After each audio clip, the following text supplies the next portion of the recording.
Yo, what is up guys? My name is G-Legend and today I want to welcome you to the channel first and foremost. Secondly, we have a topic at hand. We are going to be talking about pro tips that every Battlefield 1 player should know. These are going to be tips that not everybody knows. You have to actually been playing the game for hours and hours and hours to actually know all these things, and I'm just going to give them to you guys right here, right now in this video, and that's coming up. So if that interests you, don't go anywhere guys, because we're just getting started.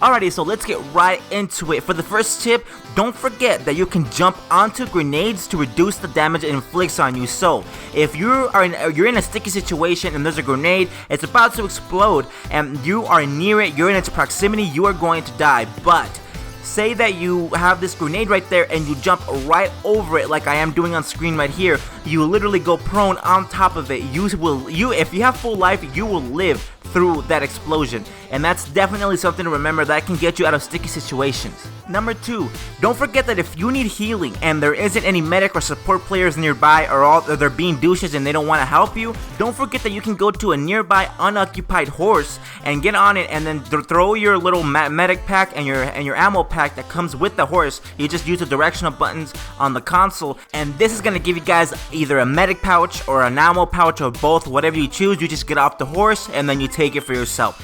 That is something great to know. Also, you don't remember that you don't actually have to spawn in as the cavalry class. As a cavalry, you don't need to do that. You can just find an unoccupied horse, get on it, and throw the medic packs down and use them yourself. Next tip, remember that the flare gun is not good for just flaring and spawning enemies and that sort of thing. You can also use it if you are low on life and you need some healing. You can also use it to cover a door or any kind of opening that might be there, and that way people are not going to be inclined, the enemy is not going to be inclined to want to go through that door because of the stupid flare that's going to burn them up. They're not gonna want to do that, so that's gonna give you guys some cover. It'll buy you guys some time in order to heal yourselves properly. Next tip, remember that bayonet charging is not worth it over long distances if you're just trying to move fast. Now, if you're trying to move out of the line of sight, out of line of fire, you're trying to get it behind cover really fast, yes, that initial burst of speed is going to help you, but over long distances, it's not gonna help you. You are actually the same speed as somebody else who's just sprinting. So say you were to race some guy who's sprinting and you charging, you guys start at in 8 seconds exactly. 8 seconds, you guys are gonna be exactly the same spot again. Like you may get the initial burst of speed when you're charging, but after 8 seconds, you guys are gonna be the same because of the cooldown of the charge. Also remember that having a bayonet charge on the barrel of your gun is actually going to make your ADS time, your aim down sights time, it's going to make it slower, and it's going to increase recoil slightly. So if you don't bayonet charge regularly, like, it's not even worth it, man. Like, all you're gonna be dealing with is the aim down sights time that has been changed and the recoil that has been increased. Like, that's not something you want to deal with if you never even use the bayonet charge. So definitely take off the bayonet in the settings and the customization of the weapon so that you can help yourself in the battlefield. Next tip, when you're using a light tank, drive backwards. And yes, I know it's weird, alright, I know it's weird, but just drive backwards. Why? Because this thing here in the front, as you can see right there, there's a piece of metal and like a tire or something in the front.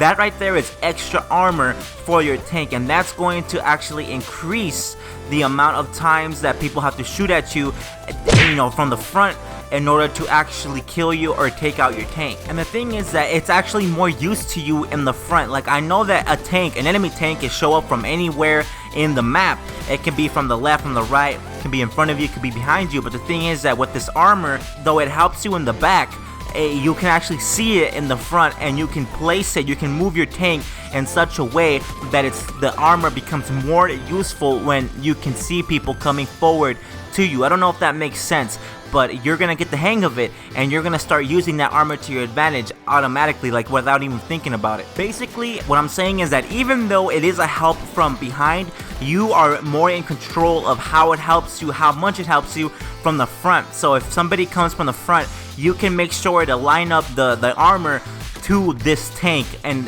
the way it's firing to the perfect angle, if that makes sense. So definitely make sure that you're driving the light tank backwards.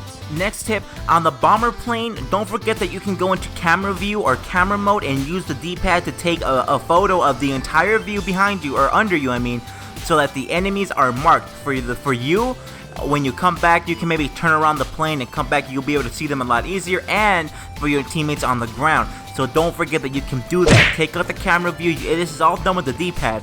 The camera view, make sure that you take a picture of all the enemies, and that's it, guys. They are gonna be showing up on the map, and they're gonna be showed up on your HUD and on your teammate's HUD. And for the next tip, don't forget that you guys can actually go into the customization in the settings, or I would say, I think it's called options. You go into options, you press pause, you go into options, and you can actually change the color of your crosshairs. Now, why is that important? Because you can tell when you get headshots, you can tell when you're getting hits, and when you get kills. That is something great to consider, especially if you are like me, where you think you kill somebody but you actually don't. You turn around feeling all accomplished and whatever, and then they shoot you and you're like, what the hell, right?